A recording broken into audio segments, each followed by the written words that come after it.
Greetings, Ohio Valley. This is Dan Lima with OSU Extension from Belmont County. And this is Karen Cox from WVU Extension in Ohio County. Thanks for tuning in to Extension Calling, your source for research-based information for the farm, garden, and home.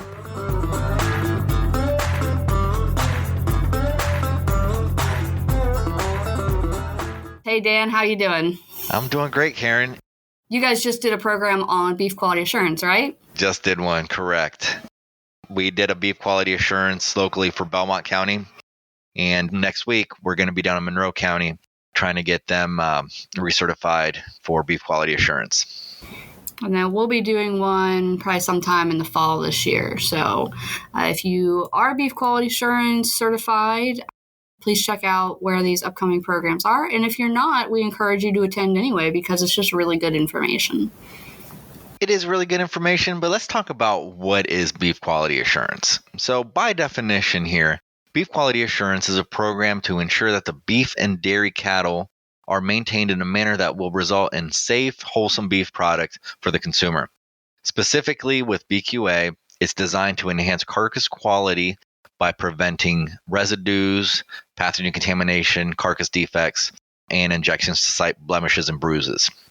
So the BQA program is based on a recommendation from a national guideline and scientific research. It's basically setting a standard for beef production.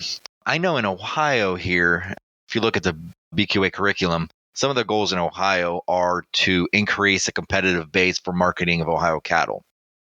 And this will enable beef products to enhance their product and maximize marketability at the national level. So beef quality assurance is a national program kind of to set the bar for a certain standard of beef quality, where if you do certain practices, if you raise livestock a certain way, have certain interventions, you're going to have a quality product to a standard that they want. And that's kind of what the beef quality assurance program is about. It's not a mandatory program, but it has gained momentum through some of the major packers and meat distributors at the national level, such as Wendy's and Tyson's, wanting that certification for their products. So it has gained momentum, and it's something that you might get a premium for, you might not, depending on how you market where you sell. But like you were saying, it's good information, and who doesn't want to sell a better product? Well, yeah, and just like all the other recommendations, we say, well, hey, this can help, improve your bottom line and this, that, and the other thing. Well, it also helps improve your farm. It helps reduce handling stress on the humans as well as on the animals. And it also helps reduce the waste on your farm and can help streamline productivity so that you have less time invested. And so there are a lot of things included in making this animal an improved product, while also making you an improved lifestyle. Right. And honestly, if you don't do a lot of these things, it can definitely hurt you too. Physically and emotionally and financially. It's, well, in many possible ways. Well, honestly, putting out a bad product could really tarnish your reputation.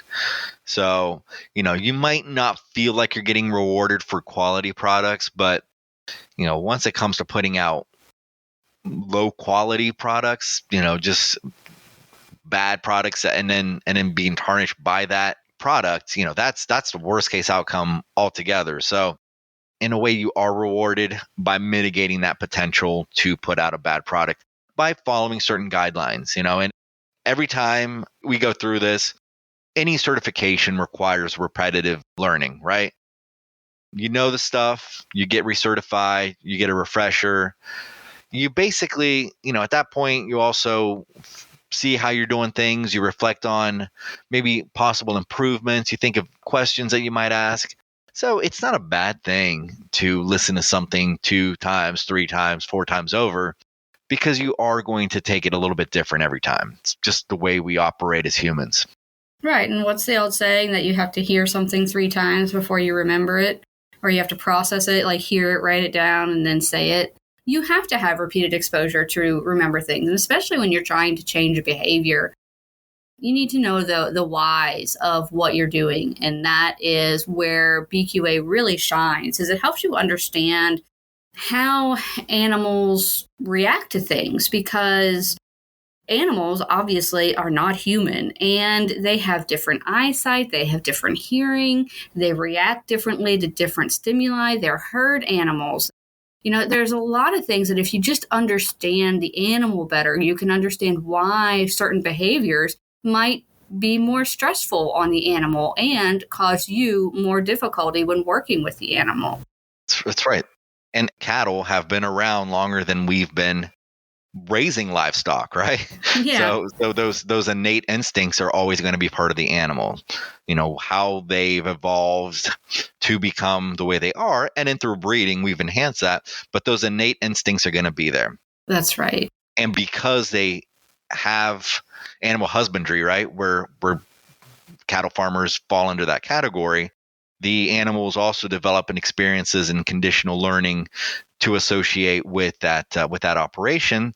But those animals also, along with those innate instincts, also have sensory perceptions that maybe they're a lot more sensitive to than we would be sensitive to. And it's good to understand that so that you can better manage those animals. Right. And just like you and I, they've learned from their experiences.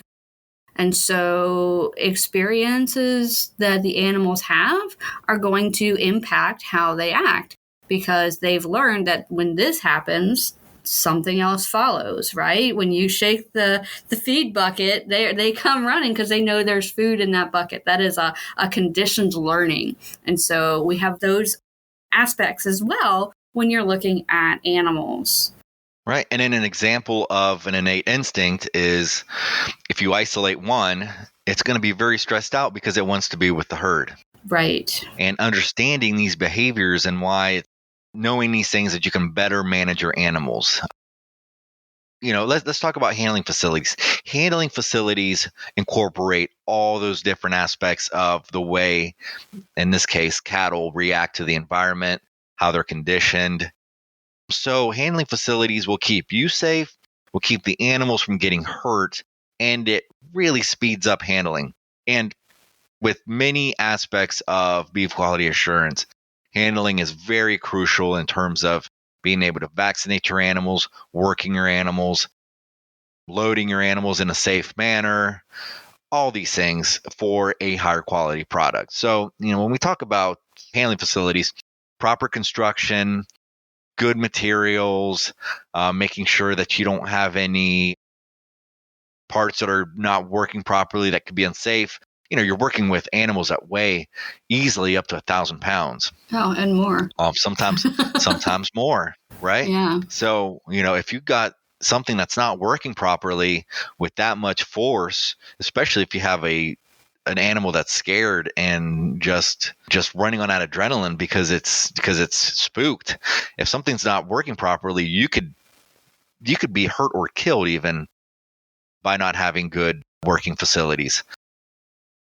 The last thing is, along with working properly, just make sure that you've eliminated sharp edges and protrusions, because the last thing you want is a screw sticking out of your handling facility and it's just poking every other cattle, causing a blemish, causing infection. That could also cause an infection that could kill the animal. So watch out for that stuff. Those working facilities are crucial for good, wholesome products and personal safety. Exactly. Yep. You got to have the safety of the animals and the safety of the people. And so let's talk a little bit about what a good handling facility would have and why it makes it a good handling facility. So, for instance, cattle can see at a much wider range than we can. They can see around them at about 300 degrees. They have a narrow blind spot located directly behind them, and they don't like anything being there. And when cattle focus both eyes in front of them, they can also see something moving out of the corner of their eye, and that can spook them fairly easily. They can see some colors, but really they have a larger perception of shadows. So shadow can really cause them to think that there's something more going on. They don't have really good depth perception. And so when they see shadows, they can sometimes seem a lot larger than what we see them as. And so when you're looking at a loading ramp, if you have solid walls on your loading ramps and handling chutes, that can actually prevent those animals from seeing distractions outside the working area. Because if they can see things through the sides of their chute, it might cause them to balk, it might cause them to jump, or just become agitated or frightened. And so solid walls can be especially important if the animals aren't completely tamed or they're not accustomed to the facility. So a lot of our farmers like to run their animals through the chute without doing anything to them. They just run them in, lock them up, and then let them out. So that way they get used to that facility. So that way when they go in there to get shots or to get treatment, they aren't fearful of that facility. They're just like, oh yeah, we're doing this again. Okay. And these animals are typically running through together. So they are all together. The one animal sees the other one in front of it. When the animal gets released, it moves forward. Then that animal moves forward. It's still maintaining that herd capacity as well. Right. I just want to add something with the vision that you were talking about. So these animals have that about 300-degree vision, except for directly behind them in the blind spot, right? Mm-hmm. The thing about the eyesight of cattle is that they don't have good depth perception. So when they see something, like you were talking about a shadow, they're going through the chute and it has open panels, and they see cars, they see people working in the background, whatever it is, they can't judge distance. Mm-hmm. So the idea is when they see something, they run as a herd away from it. Right. So there's two things driving there. One, they stick together, and two, they see something and they don't know whether it's close or far away, so they're just running away from it. Or they're not moving towards it. So let's say there's a hanging chain or something. Yes. They aren't going to go towards that because they don't understand what that is. It might be a snake trying to drop out of a tree to kill them. Exactly. They're prey animals, and they have prey animal instincts. Yes, they don't have good vision, and when they see something, while being prey animals, they are going to be wary of it, and they're going to act like it. So that is just something to keep in mind when handling these animals. And understanding that will help you better handle this animal. Yeah, and so when you think about their eyesight, it helps you understand, like maybe adding a little extra light to your operating facility, or something that's directly onto a ramp or some other thing that usually causes a cattle to stop and you have to kind of force them through it. Maybe adding a little extra light could help them see better and help them say, oh, that's not a threat. I can just keep moving forward.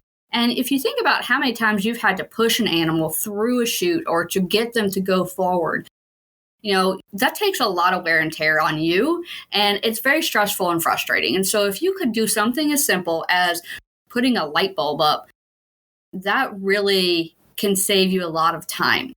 And that's why we really want you to try to start thinking about your facility that you have.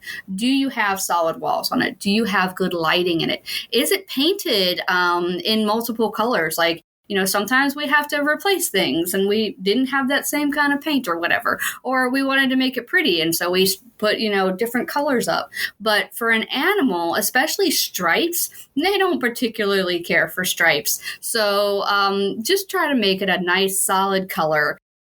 So that way they're not seeing a sudden change in color and trying to figure out, what does this color change mean? Right. And then trying to load an animal into a dark trailer. Mm-hmm. That is probably the biggest problem I see.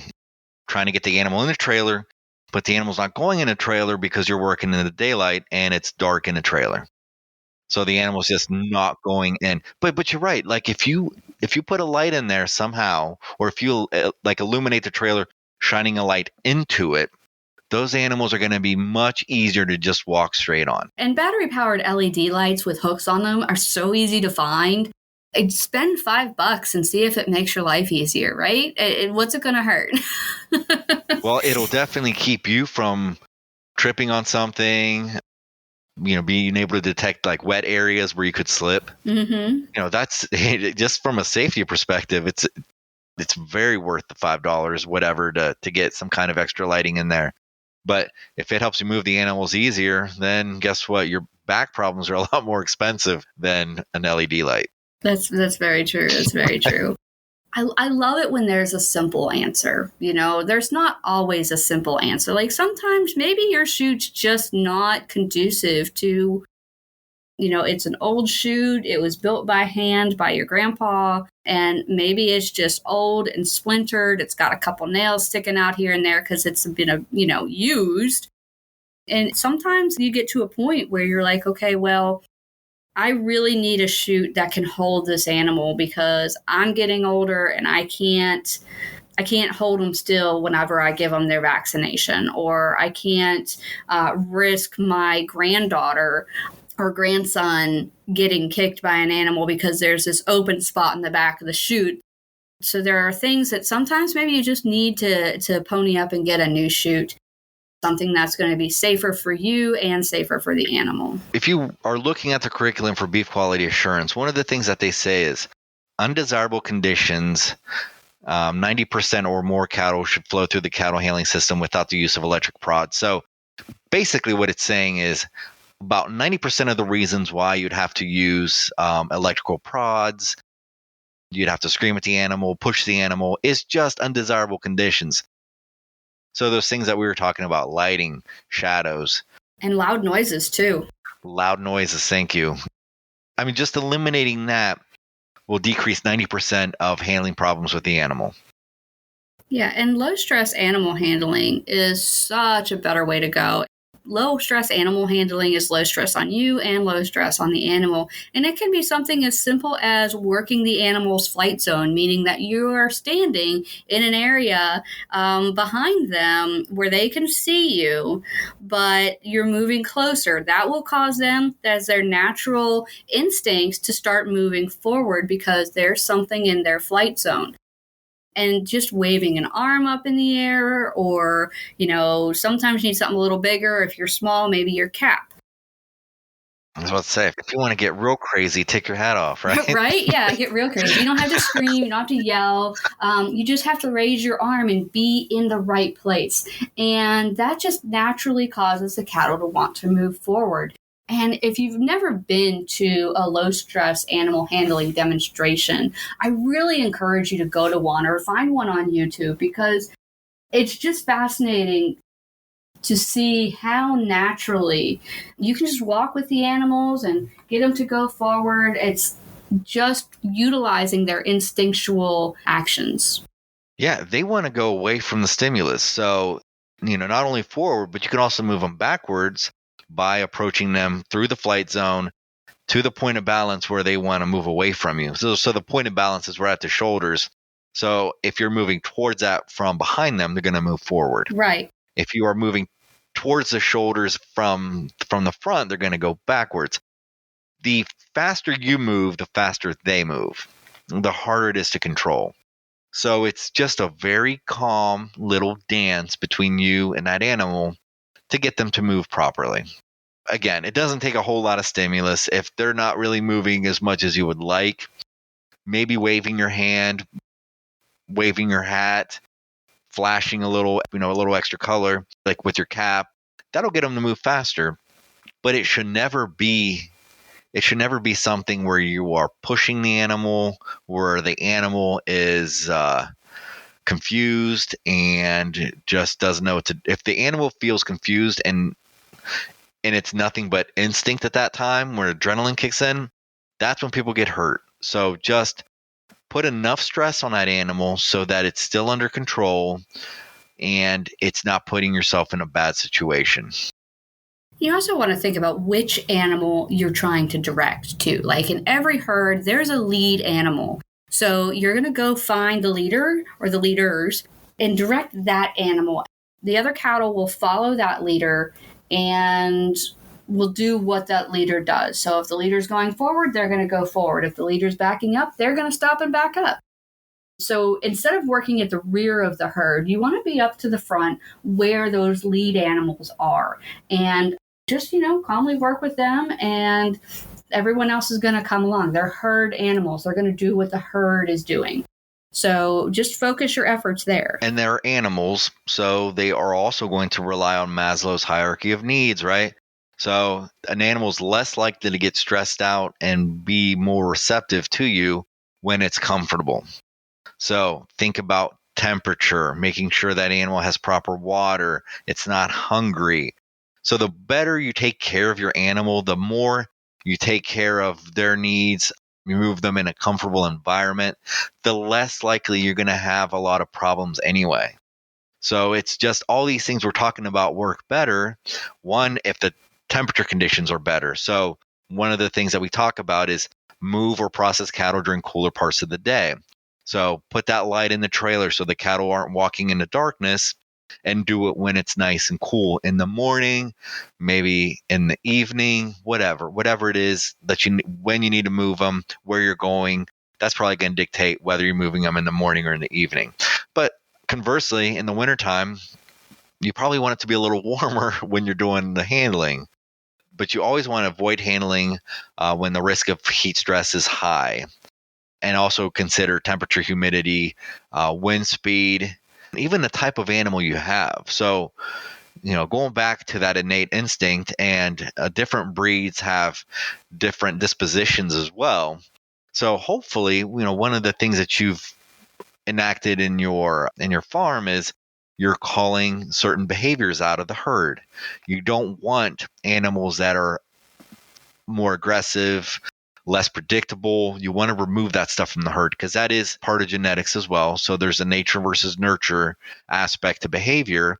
And what you're doing by calling animals that are harder to control is you are removing that unpredictability in the animal. Also, things like making sure your animals have enough water, make sure that they're fed before they're moved, especially long distance. That'll make the animals more comfortable. That'll make them easier to handle. So think about not only their perceptions, but also the environment that you are moving these animals in and through. Think about the quality of the handling facility that you have. Does it work properly? Are there spots that are dangerous to the animal that could damage the carcass, hurt the animal, cause more unpredictability? So a lot of times it's not a hard fix. It's just fixing a screw, securing a panel better, putting a light up, and just moving things when the temperature's cool.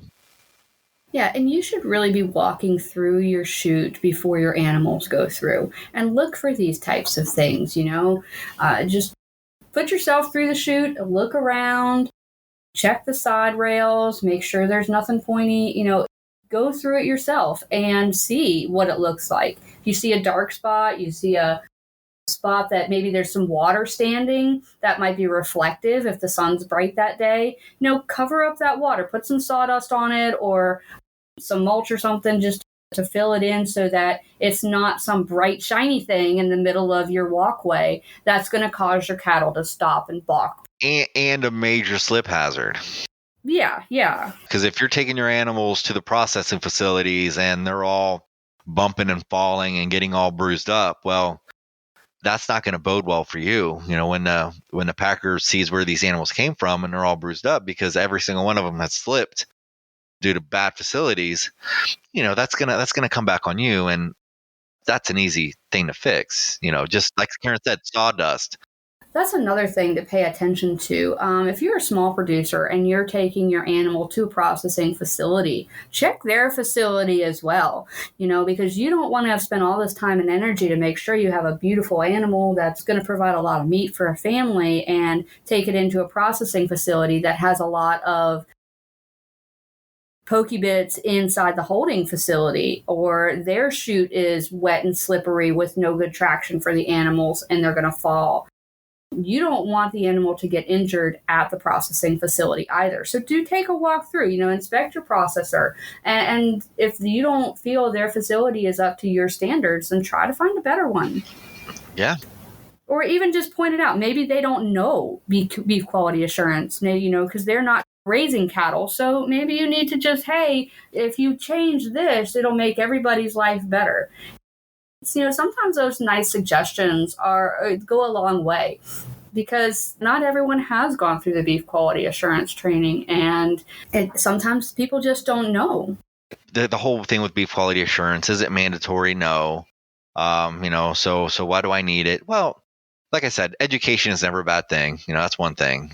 Reflecting on how your facility works and what the standards that they want for the industry, it's great to know, right? Because that's your livelihood, that's your product, that's the sector of food security that you want to be a part of. Understanding it, if the goal is to increase the standards, why is that such a bad thing? It's not meant to be an attack. It's just meant to increase the quality of the product. And if the product quality goes up, consumers like it more. Typically, that would just make sense. They would consume it more, they'd like it more, and you will do better. So it does feed back into the chain and help you out. That's right. And if you want to get beef quality assurance and there's not a local program near you, they do have an online training that you can take. And you can find the training at https://www.bqa.org. That's bqa.org. And you can find their certification training online there, as well as download some manuals and get some other great resources. We do encourage you, of course, to find out if there are any local beef quality assurance trainings near you, because it is sometimes super duper helpful, and not just sometimes, most times it is super duper helpful to get to know your neighbors and other people who are working with the same problems you are, and to brainstorm solutions to problems that you're all facing. So having those local opportunities for learning and networking are really critical to successful businesses, for any kind of business, really. All right, and so there we are out of time, and we will catch you next week. Thanks for listening to Extension Calling. This show is a collaboration between OSU Belmont County Extension Educator Dan Lima and WVU Ohio County Extension Agent Karen Cox. If you'd like a transcript of this show, contact us at the office. Also, let us know if you enjoy the show by ranking us on your podcast app.